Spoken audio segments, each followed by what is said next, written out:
नमस्कार दोस्तों, स्वागत है आपका अपना ही यूट्यूब चैनल टुडे गेम पर। दोस्तों, जैसा कि आज है आपका 2 मार्च 2023 और आज आपका एसएससी सीजीएल का मेंस का एग्जाम था। और मेंस की एग्जाम में क्या कुछ क्वेश्चन पूछे गए हैं यहाँ पर देखेंगे, सभी ओरिजिनल प्रश्नों के साथ एक्स्ट्रा फैक्ट भी बताऊंगा, तो जिनका मेंस का एग्जाम है उनके लिए भी ये हेल्पफुल रहेगी।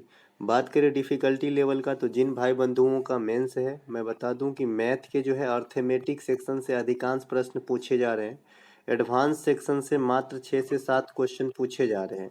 ठीक है, इसके अलावा जो मैथ का लेवल भी है वो मॉडरेट है, कोई हाई नहीं है कि 3 नंबर का एक क्वेश्चन है तो पहाड़ ही पूछेगा, ऐसा कुछ नहीं है। टाइम मैनेज भी बढ़िया से हो पाया है बच्चों का, जैसा बच्चे ने रिएक्शन दिया है। ये सारे क्वेश्चन धनिक कुमार जी भेजे हैं, धनिक लाल है ना, उनको बहुत बहुत धन्यवाद।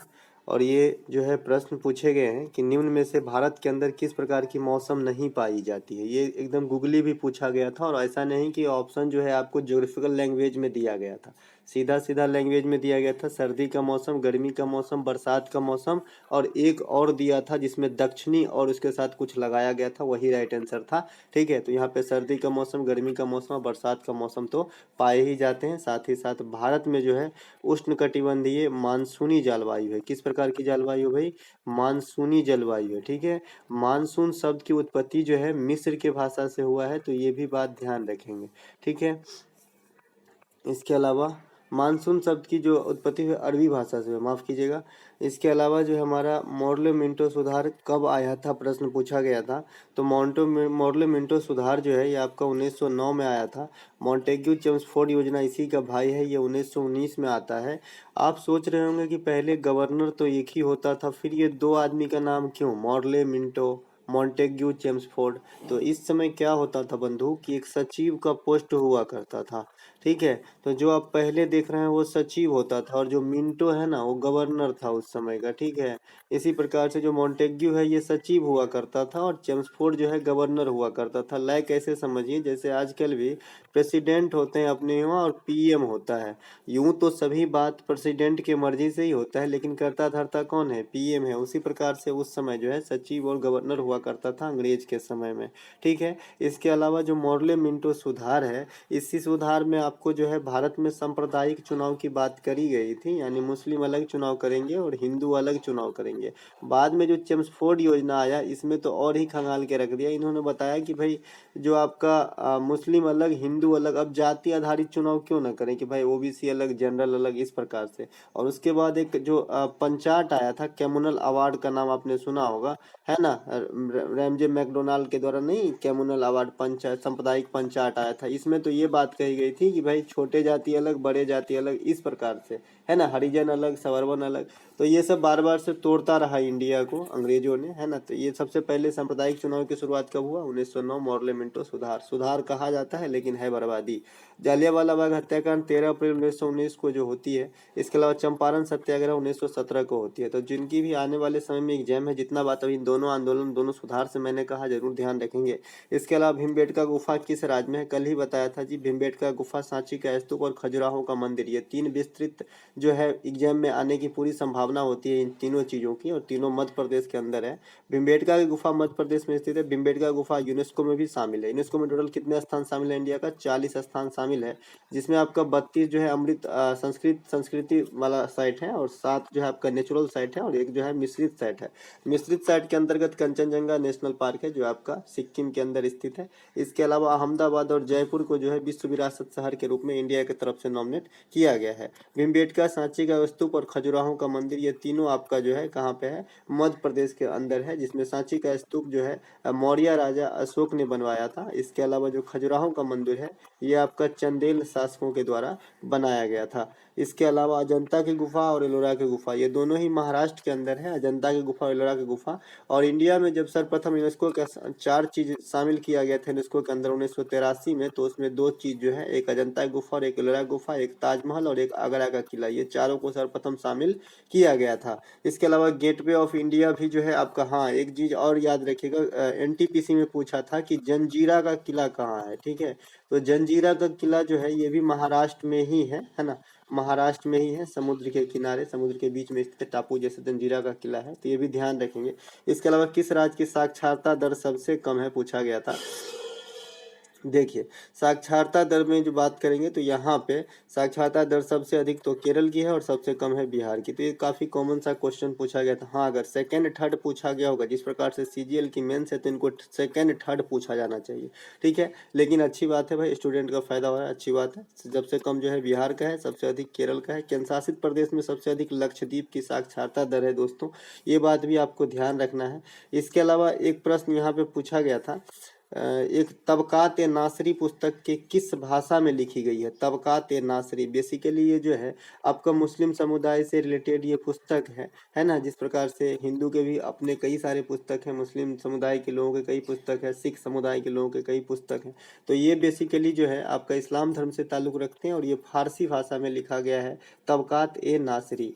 इस्लाम धर्म के जो पवित्र ग्रंथ है दोस्तों, ये कुरान होते हैं, है ना। इस प्रकार एक प्रश्न पूछा गया कि अनुच्छेद 280 का संबंध किससे या फिर वित्त आयोग का गठन किससे होती है। तो अनुच्छेद 280 से होती है वित्त आयोग का गठन। अगर ऐसे पूछा गया होगा तो, अगर ऐसे पूछा होगा कि अनुच्छेद वित्त आयोग का गठन किस आर्टिकल से 280 है, 280 क्या है तो वित्त आयोग का गठन से संबंधित है। वित्त आयोग का गठन कौन करता है, राष्ट्रपति के द्वारा। कितने सालों के लिए, 5 सालों के लिए। वर्तमान समय में कौन सा वित्त आयोग चल रहा है, 15वां वित्त आयोग चल रहा है। 15वें वित्त आयोग का अध्यक्ष कौन है, NK सिंह है, नंद कुमार सिंह है। इनके जो है फुल फॉर्म पूछ लिया गया था एक उत्तराखंड के PCS एग्जाम में, ठीक है। इसके अलावा वित्त आयोग किसकी कितने वर्षीय निकाय है, ये भी पूछा जाता है। तो 5 ईयरली जो है निकाय होता है, पंचवर्षीय निकाय होता है। वित्त आयोग में जो है 1+4 सदस्य होते हैं, यानी एक अध्यक्ष और 4 अन्य सदस्य। इसका मतलब टोटल 5 सदस्य और 5 वर्ष के लिए भी होता है। इसके अलावा एक प्रश्न पूछा गया था, विटामिन B1 कॉम्प्लेक्स में कौन सी विटामिन को जो है सर्वप्रथम खोजा गया था, या फिर कौन से विटामिन को कुछ कहते हैं। इस प्रकार से विटामिन B से तो क्वेश्चन पूछा गया है, लेकिन ये क्वेश्चन 100% क्लियर नहीं है कि एक्चुअली में क्या क्वेश्चन पूछा गया था। अगर आप लोग आज एग्जाम था तो मुझे पोस्ट करके बताएंगे। विटामिन B1 कॉम्प्लेक्स में टोटल देखिए 8 विटामिन होते हैं। ये बात भी आपको ध्यान रखना है कि एग्जाम में पूछा गया है कि विटामिन B1 कॉम्प्लेक्स में कितने विटामिन होते हैं, ठीक है। इसके अलावा विटामिन B1 को हम थायमीन कहते हैं, और थायमीन की कमी से जो है बेरी रोग हो जाती है ना। इसके अलावा विटामिन B2 को राइबोफ्लोविन कहते हैं, विटामिन B3 को नियासिन कहते हैं। इसके अलावा विटामिन B5 को पेंथेथनिक एसिड कहते हैं, विटामिन B12 को साइनोकोबाल्मिन कहते हैं, 6 को पैराडॉक्सिन कहते हैं। साइनोकोबाल्मिन विटामिन B12 जो है, इसके बारे में एक अलग से तथ्य पूछा जाता है कि कौन से विटामिन में कोबाल्ट धातु पाई जाती है। तो ये आपका साइनोकोबाल्मिन, जैसे नाम से स्पष्ट है कि कोबाल्मिन, ठीक है। तो इसमें आपका कोबाल्ट पाया जाता है। इसके कमी से एनीमिया रोग हो जाती है, एनीमिया जिसे हिंदी में रक्त लापता कहते हैं, या फिर जो है खून की कमी, साधारण भाषा में इसे कह सकते हैं। इसके अलावा एक प्रश्न पूछा गया था कि किसी परिपथ में 3 ओम का जो है प्रतिरोध रन कर रहा है और 9 वोल्ट का जो है परिपथ में विभवांतर जो है रन कर रही है, तो धारा क्या होगा। देखिए, ये रेलवे की क्वेश्चन है बेसिकली, ये CGL में तो पहली बार देख रहे हैं। चलो ठीक है, न्यू सिलेबस है तो आ सकता है भाई, है ना। तो V बराबर IR आपने नाम सुना होगा ओम के नियम का। ये क्या है, ओम का नियम है। ओम का नियम के अनुसार जो है V बराबर IR, विभवांतर बराबर करंट इंटू रेसिस्टेंस, ठीक है। तो यहाँ पे हम रख देंगे विभवांतर कितना है, 9। तो 9 बराबर हमारा V बराबर R आई। तो R का वैल्यू है 3 और I का वैल्यू मुझे पता नहीं है, 3 से काट देंगे। I की वैल्यू जो है 3 अम्पियर आ जाएगा, क्योंकि हम करंट को अम्पियर में मापते हैं और करंट को हम अमीटर से मापते हैं। और अमीटर को हमें हमेशा जो है आप सीरीज में लगाते हैं इस्तेमाल करने के लिए। तो ये बात भी आपको ध्यान रखना होगा। अगला प्रश्न पूछा गया था कि प्राक्कलन समिति का गठन कब हुआ या फिर कब अस्तित्व में आई। देखिए, प्राक्कलन समिति का गठन जो है 10 अप्रैल 1950 को हुआ था। प्राक्कलन समिति में 30 सदस्य होते हैं जो खाली लोकसभा के होते हैं। इसमें राज्यसभा के कोई सदस्य का रोल नहीं होता है। लोक लेखा समिति में 22 सदस्य होते हैं जो 15+7 के रेशियो में होते हैं। 15 लोकसभा से और 7 जो है राज्यसभा से आते हैं। इसके अलावा लोक लेखा समिति के जो अध्यक्ष होते हैं ये आपका विपक्ष के नेता होते हैं, जो अभी रंजन चौधरी जी है, अधीर रंजन चौधरी। ये आपका लोक लेखा समिति के विपक्ष के मतलब नेता है, और ये जो विपक्ष के नेता होते हैं वही अध्यक्ष बनते हैं आपका लोक लेखा समिति का। और प्राक्कलन समिति का अध्यक्ष अगर आपसे पूछा जाए तो गिरीश बापट BJP का जो है ये प्राक्कलन समिति के अध्यक्ष हैं, तो इसे भी ध्यान रख सकते हैं। इसके अलावा एक प्रश्न पूछा गया था कि जनवरी में इंटेलिजेंस यूनिट एक संस्था का नाम है जो जनवरी 2021 में भारत को कौन सा रैंक प्रदान किया गया था, मतलब प्रदान किया था, है ना। ये डेमोक्रेसी को भी मतलब परिभाषित करते हैं कि लोकतांत्रिक देशों का जो है ये सर्वे करता है और बताता है कि किसको कितना स्थान देना है इंटेलिजेंस यूनिट। तो ये 2021 में 46वां स्थान दिया था भारत को, तो ये बात भी ध्यान रखना है। इसके अलावा एक प्रश्न पूछा गया था कि सेवा मुक्त होने के पश्चात राष्ट्रपति को कौन कौन सी सुविधा दिया जाता है, उसमें 4 ऑप्शन दिया गया था, एक ऑप्शन को छांटना था। ठीक है, इस प्रकार से प्रश्न पूछे गए हैं। तो 1.5 लाख रुपया प्रति माह पेंशन के रूप में, मुफ्त आवास और चिकित्सीय देखभाल के रूप में जो है इन्हें 1 लाख रुपया सालाना दिया जाता है। तो इस प्रकार से जो है आप समझ सकते हैं कि जो है इसके अलावा जो ऑप्शन रहा होगा वो राइट आंसर हो जाएगा।